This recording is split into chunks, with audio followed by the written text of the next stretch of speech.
Bluss and wiecek, well, they've had all the time in the world to overthink this one and all of the scares in the world watching the live broadcast, and now they have to go and do it themselves. So in this particular occasion, it was a messy battle that cost them, you know, going back to this one more time. They can't afford it. The track conditions are questionable. What happens next? Well, it doesn't really matter. You can't take your eyes off it. You certainly can't, Dave, and you throw everything out the window for this second run. There is no holds barred. We can't go one more time again. This is it. Whatever happens in these two runs, well, one of these guys is going to take a step into the Final Four and make their name in history. Absolutely, and they're two of the most incredible machines on the grid. Well, can they make them work for them? It is wiecek to come off the line, the lead position. Bluss hammering the gears to stay with him as they come into that first corner. Look at the speed they're carrying. wiecek, full aggression from both of these drivers, absolutely not backing down, and Bluss with a massive transition, staying with wiecek. He's right with wiecek. I can't even see Bluss. There he is as they pop out of the smoke. wiecek on the perfect lead run. Bluss with another dive into that last corner, and it is his business as usual for two of the best in the game. That's how you get the action underway again. Well, well, well. Yeah, what about that track? Did we see something about What about that track? Well, it looks fine to me, Dave, as they make their way back to the start line. Kristaps Bluss just showed Peter wiecek, I can do it twice, buddy. Look at this on the replay. wiecek absolutely flying in that lead position. Textbook lead run from Peter wiecek. But look at Kristaps Bluss, so close you can't even see him through the smoke. And you wait for that luminous yellow nose cone on that Eurofighter to dive back through the smoke. Gives him some room to manoeuvre and then jumps straight back on the side and pushes wiecek to the wall and over the line. Incredible chase now.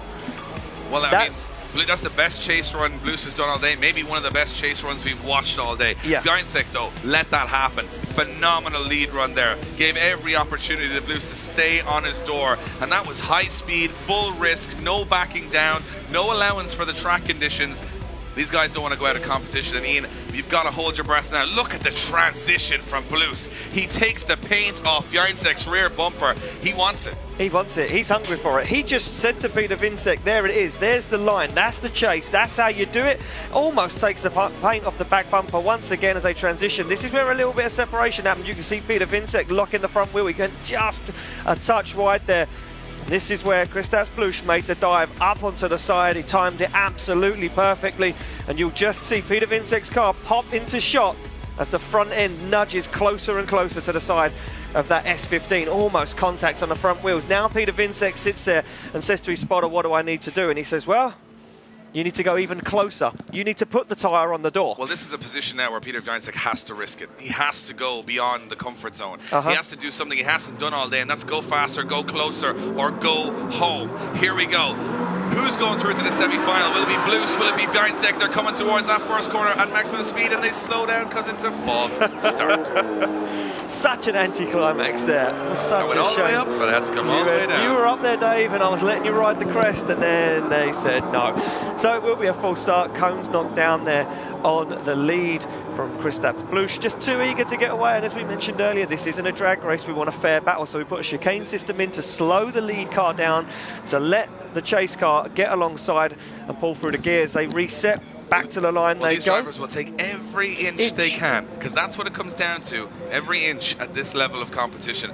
And Bluss just clipping a cone, trying to be as fast as he can. He knows wiecek's got the pace, he knows he's got the pace, but that run up to the first corner, oh so important. Here we go, it's for a spot in the semi-final. It all comes down to this run. Can wiecek stick it to Bluss's door? Here we go. Through the gears they go, big handbrake drag from Bluss, and that allows Peter wiecek to get on the door. No messing around this time. wiecek stays with him. Wow!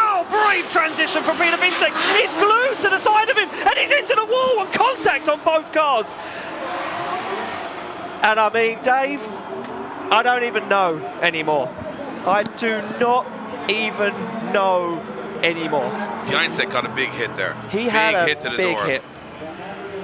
Bluss threw everything at that corner. wiecek threw everything at that corner, and you could see that Eurofighter ricochet off the tyre veils and slam into the door of Peter wiecek's car. That's a big hit. That's going to be some damage on wiecek's car. You can see him out in the background inspecting the car. That's a big hit. That's a very big hit. And he's lucky that car is left-hand drive because it was on the opposite side to him. But It was a big hit on the door. Look at that, Peter just looking down to see the damage on the door, and you can see how Marshall's just making sure that it was enough to take the entire rear end off Bluss's car. Wow, incredible stuff there. Are we going to have a battle here today, or is it just going to be absolute carnage from start to finish? Here we go, look at this, look at the initiation. He dragged the handbrake for quite a time, did Kristaps Bluss. That opened the door for Wiecek. Look at Peter Wiecek, he's glued, no contact. He went very wide. It was contact to the... I'm not sure where the contact was, Dave. I don't think it was on the door. I think it was like kind of rear end to rear end. Well, there was definitely contact. If you look at the back of Bluss's car, the boot lid absolutely flailing in the wind. Here we go, great view here. Look at Wiecek. The man is a madman. Well, he had to be, Dave. He had to be. Look, transition super early, makes a dive up on the inside. Bluss gets onto the marbles. He's too wide. He misses the inner zone. He's on the marbles here. He's trying to pull himself out of it. He goes in, hits it, boom. It looks like on the door to me. It does look like it's on the door. I think you're right. That is a strong door. But it's a soft car. Carbon Kevlar. Yeah, and look at the bend. You can see the bend in the door. It's actually it's so badly damaged. It could be sill. It could actually be to the chassis of the car, but the judges will have to make a decision on this one, and just look at the impact that Wiecek's car takes here. So Bluss hits the tire, but comes back, bang, big impact on the door. And if you look lower on the door, it's actually the low part of the rear wheel, that actually takes a big hit. It's a big shunt on that beautiful S15, and we said all these cars arrived here absolutely immaculate. Look at the carnage. Are you telling me these boys don't want it? Well, they want it, Dave. Oh, look at Kristaps shaking his head. He knows he made a big mistake. He jumps out the car to have a chat. Yeah, he's still connected to